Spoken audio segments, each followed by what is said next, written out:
HR में ना एक बहुत ही इंटरेस्टिंग पार्ट आता है और वो आता है कब, जब हमारा रिक्रूटमेंट हो गया और अब आने वाला है हमारा एम्प्लॉय। यस, अब हमें न्यू जॉइनी ज्वाइन करने वाला है, तो अब कुछ एक्साइटमेंट सा है बिकॉज फाइनली अब हमारा काम, हमारा बर्डन खत्म हो रहा है।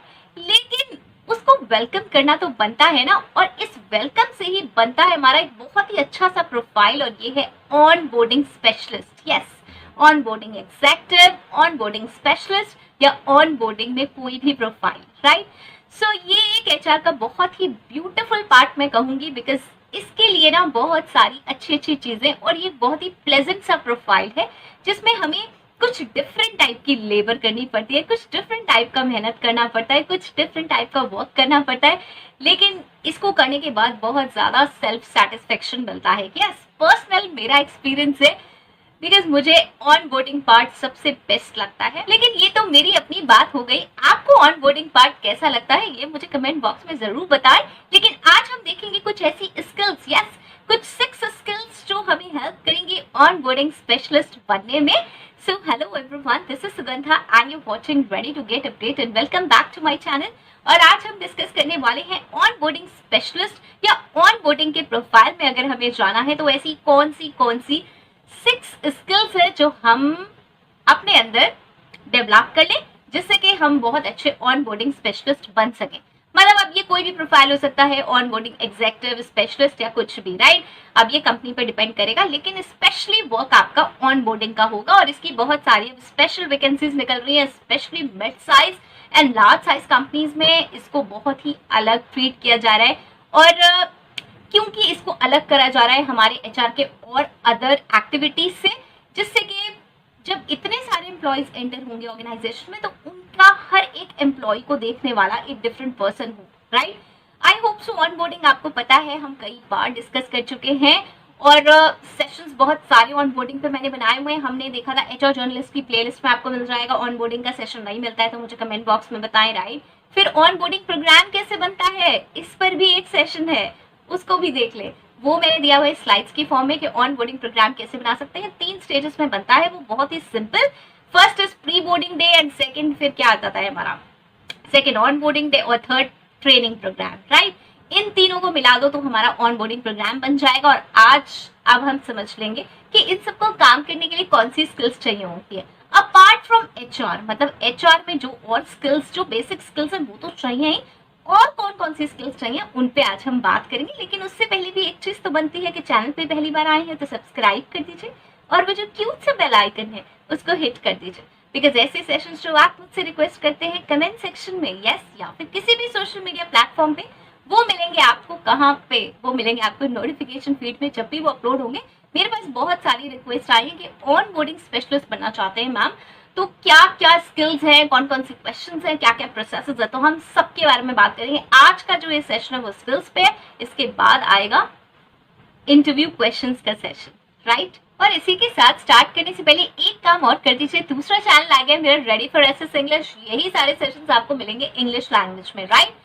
सो चलिए डिस्कस कर लेते हैं सबसे पहली स्किल, यस, एम्पैथी। नाउ ये एम्पैथी क्या है, इसका मीनिंग क्या होता है, पहली बार सुन रहे हैं हम। यस, बहुत सारी स्किल्स हमने डिस्कस करी है, लेकिन इसके बारे में मैंने कभी बात नहीं करी है। ये बहुत ही सिंपल, इसका मीनिंग होता है अंडरस्टैंडिंग। यस, दूसरे को समझना, उसकी फीलिंग्स, उसके इमोशंस, उसको अंडरस्टैंड करना, उसके प्रोफाइल के according, as a human, as behaviour आप क्या करने वाले हैं, आप उसको वेलकम करने वाले हैं। तो बहुत इंपॉर्टेंट है कि हम समझ पाए दूसरे पर्सन को, सबसे पहली चीज ये बहुत इंपॉर्टेंट है। एक रिक्रूटर प्रोफाइल के अकॉर्डिंग समझ सकता है, स्किल्स के अकॉर्डिंग समझ सकता है, लेकिन हमारा पॉइंट क्या है, हमारा पॉइंट है उस पर्सन को समझना जिसको हम अपने यहाँ एंट्री करवाना चाहते हैं। क्योंकि ऑन बोर्डिंग एक बहुत बड़ा प्रोसेस है, ये खाली सिर्फ 1 डे एक्टिविटी नहीं है कि मैंने आज बुला के उसको वहां बिठा दिया, उसको सारी चीजें दे दी, उसको सब कुछ समझा दिया और खत्म कहानी, राइट। ऑन बोर्डिंग एक बहुत बड़ा प्रोसेस है जो काफी समय लेता है एक एम्प्लॉय को एडजस्ट कराने में, राइट, एक ऑर्गेनाइजेशन में एडजस्ट कराने में बहुत हेल्प करता है। तो हमारा जो पावर है, sense power, thought process, understanding, वो बहुत ही हाई लेवल होनी चाहिए। अवेयर होना, सेंसिटिव होना, रिस्पॉन्सिबल होना, रिस्पॉन्सिबिलिटी से दूसरे की फीलिंग समझना, अंडरस्टैंड करना कि there are diverse type of people, बहुत सारे लोगों के लिए तो यही एक्सेप्ट करना बहुत डिफिकल्ट होता है कि मैं ऐसा हूँ, मैं ऐसा करता हूँ, दूसरा इंसान ऐसा क्यों करता है। I have seen this so many times that people are not able to understand that दूसरे लोग डिफरेंट क्यों हैं। तो ये एक बहुत बड़ा साइकोलॉजिकल एस्पेक्ट है जो हमें समझना पड़ेगा। Fine, because everybody will be different. You will be onboarding 50 employees, 100 employees, 500 employees, everybody. Like large scale organisation है, अगर आप ही ऑन बोर्डिंग कर रहे हैं किसी किसी डिपार्टमेंट के, तो बहुत सारे लोगों को आप ऑन बोर्ड करेंगे, राइट। हर किसी का डिफरेंट स्टाइल हो सकता है। ये बात सही है कि ऑब्वियसली हम हर किसी के लिए अपना स्टाइल चेंज नहीं करेंगे, मतलब एक जो पैटर्न है, जो प्रोग्राम है, वो नहीं चेंज करेंगे, बट दूसरे को अंडरस्टैंड करना इसलिए इंपॉर्टेंट है कि कहाँ कहाँ हमें ऑल्ट्रेशंस कर सकते हैं, कहाँ कहाँ हम किस तरीके की बात को फ्रेम कर सकते हैं, कहाँ कहाँ हम किस तरीके से वेलकम करा सकते हैं। अगर हम यही नहीं समझेंगे कि बेस्ड ऑन प्रोफाइलिंग क्या चीजें हमें उन्हें देनी है, बेस्ड ऑन पर्सन बिहेवियर बात करने के बाद हम चीजें नहीं समझ पाएंगे, तो बहुत डिफिकल्टी होगी, राइट। सेकंड आ जाता है इसमें time management and organisational skills. Now मैंने इसमें दोनों चीजें इसलिए इंक्लूड करी है बिकॉज टाइम को मैनेज करके प्रॉपरली हमें ऑर्गेनाइज करना है। बेसिकली ये है, बहुत ही वास्ट प्रोसेस है। हो सकता है जब जिस दिन एम्प्लॉय आए हम बहुत ज्यादा उसका आधा दिन टाइम वेस्ट कर दें, राइट, हम ही ना समझ में आ पाए, लैक ऑफ प्लानिंग हो। प्लानिंग भी इसमें बहुत बड़ा इंपॉर्टेंट पॉइंट है ऑर्गेनाइजेशन स्किल्स में, कि हम प्लान आउट नहीं कर पाए। हमारे पास सारा प्रोग्राम बना हुआ है, सब कुछ बना हुआ है, लेकिन हम भी कहीं ना कहीं हेजिटेंट है। क्या हो रहा है कि एम्प्लॉय आ गया है, वो बैठा हुआ है, अब हम उसका वो ऑनबोर्डिंग का प्रोसेस ही स्टार्ट नहीं करा पा रहे हैं, हम उस टाइम को यूटिलाइज नहीं कर पा रहे हैं प्रॉपरली। स्पेशली डे 1 बहुत इंपॉर्टेंट है। I have scene so many people जो एक दिन के बाद नहीं आते। यस, बहुत बार होता है ये, स्पेशली स्मॉल ऑर्गेनाइजेशंस में तो ये बहुत कॉमन है, मिड में भी बहुत ज्यादा कॉमन है। लार्ज स्केल में जो ब्रांडेड कंपनीज है वहां इतना कॉमन नहीं है, क्योंकि कहीं ना कहीं एम्प्लॉय के ऊपर भी एक बर्डन होता है, यार मैं ऐसे जॉब कैसे छोड़ सकता हूँ, इतनी बड़ी कंपनी है, ऐसा है वैसा है, और मैंने सबको बता दिया है। बहुत सारे प्रेशर्स भी होते हैं, इस वजह से भी कैंडिडेट नहीं छोड़ पाता कंपनी को इतनी जल्दी। लेकिन ये बहुत कॉमन है नॉर्मल ऑर्गेनाइजेशंस में कि एक दिन, पहला दिन का एक्सपीरियंस अच्छा नहीं रहा, बहुत सारा टाइम वेस्ट हुआ, खाली बैठा रहा, उबासियां ले रहा था और कोई पूछने वाला नहीं था, तो क्या हुआ, वो दूसरे दिन गया ही नहीं। उसने कहा कि यार ये सेटअप है, कोई पूछने वाला नहीं है, कोई इतना दिखा रहे थे, इतना कुछ ये कि ऐसा है वैसा है, कंपनी ऐसा करना है वैसा करना है। जब मैं जिस दिन गया उस दिन वहां कोई पूछने वाला नहीं था, right. So time management and organisation skills are very important. उसके साथ साथ हम उसे वेल इन्फॉर्म रखें, एम्प्लॉय को टाइम टू टाइम इंटरेक्ट करते रहेंगे, बहुत इंपॉर्टेंट है, राइट। इसके बाद थर्ड स्किल आ जाती है, जो कि मैं अक्सर बोलती हूँ, यहाँ पे सुन के भागिएगा मत कि अब तो ये फिर उसी स्किल पर आ गई, और ये है communication skills, which is very important. Again कहने की भी नीड नहीं है कि हम डाइवर्स लोगों को ऑनबोर्ड करने वाले हैं, बहुत सारे लोग आने वाले हैं जिन्हें हम ऑनबोर्ड करने वाले हैं, तो communication skills should be strong. Different regional background जगह जगह से आ रहे हैं, अगर कम्युनिकेशन ही अच्छा नहीं है, हम उनकी बात नहीं समझ पा रहे हैं, हम उन्हें अपनी बात नहीं समझा पा रहे, तो कैसे काम चलेगा, राइट। ऐसा तो है नहीं कि हम कोई इंटरमीडिएट रखेंगे कि हाँ जिस इसकी लैंग्वेज अच्छी है या इसको अच्छे से बोलना आता है तो उसको रख लो, वो इसे बताता रहेगा। नहीं, आप खुद अकेले जो कि ऑनबोर्डिंग स्पेशलिस्ट हैं वही इस काम को करेंगे, राइट। ऑब्वियसली अगर आपके एग्जेक्टिव्स एंड ऑल हैं तो उन्हें आप प्रॉपर्ली गाइड करेंगे, लेकिन अल्टीमेट तो आप रिस्पॉन्सिबल हैं, ओके। और कम्युनिकेट नहीं प्रॉपर कर पा रहे हैं तो फिर वहां तो काम चलेगा ही नहीं, राइट। इसके बाद आता है हमारा फोर्थ, और ये है टेक्निकल स्किल्स। यस, अब यहाँ कौन सी टेक्निकल स्किल्स की बात कर रही हूँ, दो तरीके की। फर्स्ट इज आईटी स्किल्स, जो मुझे आईटी के सॉफ्टवेयर ऑपरेट करने के लिए चाहिए, बहुत सारे मुझे जनरेट करने पड़ेंगे, आईडीज, पासवर्ड्स, वो सारी चीजों के लिए चाहिए। और दूसरी कौन सी टेक्निकल स्किल्स की बात कर रही हूँ, जिस प्रोफाइल के कैंडिडेट को मैं ऑनबोर्ड करने वाली हूँ, जिस न्यू ज्वाइनी को मैं ऑनबोर्ड करने वाली हूँ, उसके बारे में जानना बहुत जरूरी है। उसकी टेक्निकल स्किल्स मुझे पता होनी चाहिए, कुछ कुछ, मतलब ऐसा नहीं है कि अब कोई सॉफ्टवेयर इंजीनियर है, कोई वेब डेवलपर है, तो मैं बस घुस गई उसका सारा प्रोफाइल जान के मानूंगी, मैं सारी लैंग्वेजेस पढ़ के मानूंगी, और ये नहीं, मुझे बेसिक आइडिया होना चाहिए। When I'm interacting with that person, हो सकता है वो अपना, जब मैं उससे बात करूँ वहाँ पे कुछ नहीं हो उस वक्त करने को, मैं ही उनसे इंटरेक्ट कर रही हूँ, तो वो मुझे अपने एक्सपीरियंस के बारे में बता रहे हैं, मैं उनसे पूछ रही हूँ, तो मुझे कुछ पता ही नहीं है, मैं जीरो हूँ, बोल हूँ, मुझे पता ही नहीं, यार ये पता नहीं क्या बोल रहा है, वेब डेवलपर है, कुछ करता होगा वेब डेवलपमेंट, मुझे क्या पता करता होगा, ये नेटवर्क इंजीनियर है, अरे पता होगा यार नेटवर्किंग होती है ना, वैसी कुछ करता होगा। You must have a basic idea. अगर आप पहली बार किसी न्यू प्रोफाइल को ऑनबोर्ड करने जा रहे हैं तो प्लीज प्रोफाइल की नॉलेज लेके जाएं, वो वहां पे प्रोफेशनल काम के लिए आ रहा है। अब ये तो है नहीं कि आप हाल चाल पूछना शुरू कर देंगे, अरे आपकी कब शादी हुई, आपके बच्चे कितने, आपके ये तो नहीं पूछेंगे ना, ऑब्वियसली। मतलब ये चीजें अगर पूछी जाती है तो एक बहुत ही लिमिटेड पीरियड के लिए प्रोफेशनल उसमें पूछी जाती है। आप ऑनबोर्ड करने वाले हैं एक एम्प्लॉय को, ऐसा नहीं है कि आके आप उसकी पर्सनल लाइफ के बारे में पूछेंगे। आप क्या पूछेंगे उससे, क्या बात करेंगे? ऑब्वियसली उसके प्रोफाइल में के बारे में, या अपनी कंपनी के बारे में, या फिर ऐसी चीजें जो उसके प्रोफाइल से कंपनी में लिंक होती है। ऐसा तो नहीं है ना कि आप उससे कह लेंगे कि यार वो आया है नेटवर्क इंजीनियरिंग के लिए, राइट, हम उससे फाइनेंस का हाल डिस्कस कर रहे हैं, यार इस बार तो लॉसेस इतने हो गए, इस बार तो ये हो गया, इस बार तो हमने शेयर्स ऐसे कर दिए, इस बार तो इन्वेस्टमेंट्स ऐसा हो गया। Why we would be discussing this? We won't be discussing this. तो हमें ऐसी कोई भी चीज डिस्कस नहीं करनी है जो उसके प्रोफाइल से रिलेटेड नहीं है। ऐसी हम किसी भी डिपार्टमेंट के बारे में बात नहीं करने लग जाएंगे उससे, राइट? सो इस चीज का हमें ध्यान रखना है कि हमें उसके प्रोफाइल के बारे में ज्यादा चीजें पता होनी चाहिए, जैसे कि जब वो हमसे इंटरेक्ट करें, हम उससे इंटरेक्ट करें तो हमारे पास कुछ स्टफ हो बात करने के लिए, राइट? और उसको जब हम जगह जगह ऑन बोर्ड करेंगे, ट्रेनिंग के टाइम पूछेंगे, और उसको जहाँ पे भी लेके जाएंगे वहां पे भी उसके इंटरेस्ट से रिलेटेड चीजों के बारे में हमें पता होना चाहिए। उसके प्रोफाइल के बारे में अगर हमें नहीं पता होगा तो हम किसी और एंगल की बात करते रहेंगे। हम अपनी एचआर की पॉलिसीज थोड़ी ऐसी बताने लगेंगे जिसका कोई उससे लिंक नहीं है।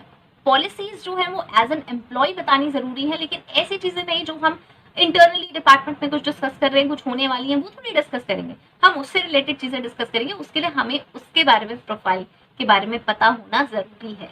ओके, सिर्फ इतना पॉइंट है। उसके बाद आ जाता है फिफ्थ, बहुत इंपॉर्टेंट है, प्रेजेंटेशन स्किल्स। मैं खुद ही नहीं बात कर पाती हूँ, मुझे खुद ज्यादा झिझक होती है किसी से बात करने में।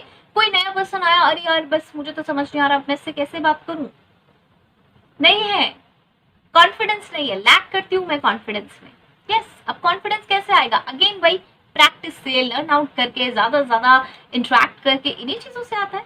तो प्रेजेंटेशन बहुत पुअर है मेरा, मैं घबरा जाती हूँ, मैं घबरा जाता हूँ। यार मुझे लगा अरे ये तो सीनियर मैनेजर आ रहे हैं, नहीं मुझे ऑन बोर्ड करना है आज, अरे क्या बोलूंगी, क्या पूछूंगी। अब क्या बोलूंगी, क्या पूछूंगी के लिए मुझे पहले प्रैक्टिस करनी पड़ेगी, मुझे चीजों को सीखना पड़ेगा, लर्न आउट करना पड़ेगा ना, अदरवाइज मैं कैसे उनके सामने खड़ी हो पाऊंगी। This has happened several times with me कि जब मैं सीनियर लोगों को ऑन बोर्ड करती हूँ तो बहुत बार स्टार्टिंग में मुझे हेजिटेशन होती थी, यार मैं इनसे क्या बात करूंगी, क्या करूंगी। Then what I did it, चाहे हायरिंग किसी ने भी करी हो, यार मुझे एक बार उनका प्रोफाइल जरूर देखना होता था, उन्होंने कहाँ कहाँ काम किया, उनका सारा एक्सपीरियंस 20 ईयर्स 25 ईयर्स कहाँ कहाँ स्पेंड हुए हैं, और वो मैं सारा बहुत अच्छे से अपने पॉइंट्स बना के, और मैं बिल्कुल दिमाग में रखती थी, जैसे कि when I used to interact तो मेरा कॉन्फिडेंस इतना हाई लेवल होता था, और दे यूज्ड टू थिंक कि जैसे मैं इन चीजों के बारे में बहुत ज्यादा यूज्ड टू हूँ, राइट? यही एक तरीका है, अदरवाइज कोई तरीका नहीं है। और आपको इंटरेस्ट भी तभी आएगा एम्प्लॉय को ऑनबोर्ड करने में जब आपको उसके बारे में पता होगा, ये फैक्ट है, ठीक है? नहीं तो otherwise it will be like very boring for the person also. और अगर आप उसको अच्छे से वेलकम नहीं करेंगे, बहुत अच्छे से खुद को प्रेजेंट करके आगे नहीं बढ़ेंगे, तो उसको भी मजा नहीं आएगा। नो मैटर वो किसी भी प्रोफाइल से, वो इंट्रोवर्ट है, कुछ भी है। मैंने बहुत सारे ऐसे एम्प्लॉयज ऑन बोर्ड करे हैं जो कि बहुत ही रिजिड और बहुत ही थोड़ा कम बोलने वाले, बहुत ही सैड टाइप के, सैड तो नहीं कहना चाहिए, मतलब रिजर्व टाइप ऑफ कैंडिडेट्स मैंने बहुत सारे ऑन बोर्ड करे हैं, but they got really comfortable. और हाँ, इवनिंग में जरूर एक अप्रिसिएशन जरूर मिलता था डे वन की, it was a nice day, right? So इसलिए बहुत जरूरी है, और वो इसीलिए आता था क्योंकि मैं अपना पूरा बैक वर्क करके वहां पे पहुंचती थी, and people use to think कि हम कितने यूज टू हैं। पहले ही दिन बहुत ज्यादा यूज टू हो जाते थे, इवन इफ मैंने हायरिंग नहीं करी होती थी तब भी, right? So they use to feel so good about everything, and वही एक एक्सपीरियंस होता था कि उन्हें वो अट्रैक्ट करता था कि हाँ चलो चलो चलो कंटिन्यू करना है, ठीक है? सो ये हो गया हमारा लास्ट। अब एक और स्किल आ जाती है सिक्स्थ, और वो है, ये है बहुत ही इंटरेस्टिंग सी, और प्रोफेशनलिज्म। यस यार, ये ऑन बोर्डिंग में ना प्रोफेशनलिज्म होना बहुत जरूरी है। यस, बहुत बार ये चीज देखी गई है कि हम प्रोफेशनल से भटक जाते हैं, स्पेशली जब हम देखते हैं कि सामने कैंडिडेट बहुत अच्छा है। It could be male, it could be female, it applies to both. Yes, exchanging contact numbers, exchanging other things, और फिर उसके बाद फिर आप पर्सनल वे में इंटरेक्ट करने लग गए, एंड दैट वो ड्रैग हो गए आप अलग ही डायरेक्शन में। Please, professional interaction, highly professional. Professional होने का मतलब कहीं से कहीं तक रूड नहीं होता। मुझे बहुत लोग ये बोलते हैं कि प्रोफेशनलिज्म तो वही हो गया कि रूड हो गए, स्ट्रेट हो गए, ये हो गए। नहीं होता यार, बिल्कुल भी नहीं होता। प्रोफेशनल होकर आप बहुत अच्छे से दूसरों से इंटरेक्ट कर सकते हैं, कोई प्रॉब्लम नहीं है। आप सिर्फ प्रोफेशनल बातों के बारे में बात करिए ना। Don't ask about the outfit, don't ask about last movie date, don't ask about what's happening around, what's what you are doing in evening, ये सब चीजें मत पूछिए ना। आप प्रोफाइल पूछिए, क्वालिफिकेशन पूछिए, एजुकेशन पूछिए, एक्सपीरियंस पूछिए, आगे के आप प्रोस्पेक्ट्स पूछिए, व्हाट दे एंजॉय वर्किंग, इस तरीके की चीजें पूछिए, राइट। ये बहुत ही प्रोफेशनल एटमॉस्फेयर क्रिएट करता है एंड आपको बाद में भी प्रॉब्लम नहीं होती। आई have scene so many people like this, जहाँ एग्जेक्टिव्स, ऑन बोर्डिंग एग्जेक्टिव्स पहले ही दिन बहुत ज्यादा इंट्रैक्शन कर लेते हैं। अब it could be male and female, मैं उस पर नहीं जा रही हूँ। बहुत ज्यादा इंट्रैक्शन कर लेते हैं एंड दैट टू पर्सनल, और जी पता चलता है कि इवनिंग तो भैया चैटिंग ही हो रही है और फिर 2-4 दिन में कुछ अलग ही सिस्टम पे पहुंच गए हैं, राइट। सो इस चीज को मत करिए, ये स्पॉइल कर देता है हमारे पूरे प्रोफेशनल उसको सिस्टम को। इमेज भी बहुत खराब होती है एचआर की, और हमारा जो काम है स्पेशली ऑन बोर्डिंग का जो ड्यूरेशन है 1 मंथ, 2 मंथ, 3 मंथ, वो उतने मजे से नहीं हो पाता एंड बहुत सारी कॉन्फिडेंशियल चीजें पास ऑन हो जाती हैं, which is not right at all. आप किसी प्रोफाइल पे, किसी पोजीशन पे, आप किसी भी प्रोफाइल पोजीशन के पर्सन को ऑनबोर्ड कर रहे हैं, वेलकम कर रहे हैं, be there, be in a professional way, interact in a professional way, have a professional language, don't ever try to go personal.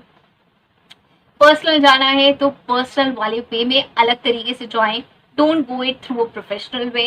मैं ये बात बहुत बार कहती हूँ, लेकिन सबके बटरफ्लाईज स्टमक में इतनी होती हैं कि नहीं यार ऐसे कैसे, अब जब अच्छे से बात हो रही है तो यहाँ प्रोफेशनल जगह से ही हम रूट करते हैं ना, and then they always have problem in future, because ये चीज़ें बहुत ही शॉर्ट टर्म होती है कि आपने प्रोफाइल देखा, किससे इंटरेक्ट हो गए, अट्रैक्ट हो गए, एंड यू थिंक कि ये चीज़ें आपके ऑनबोर्डिंग में आपको हेल्प करेंगी कि हम बहुत ही अच्छे से पर्सनली बात करना शुरू कर देंगे तो बहुत कुछ हो जाएगा। वो ऐसा कुछ नहीं होता। आधी चीज़ें आप उन्हें हैंड ओवर कर पाते हैं, आधी नहीं कर पाते हैं, और वो चीज़ें फिर बहुत बनते बनते इश्यूज बनती है।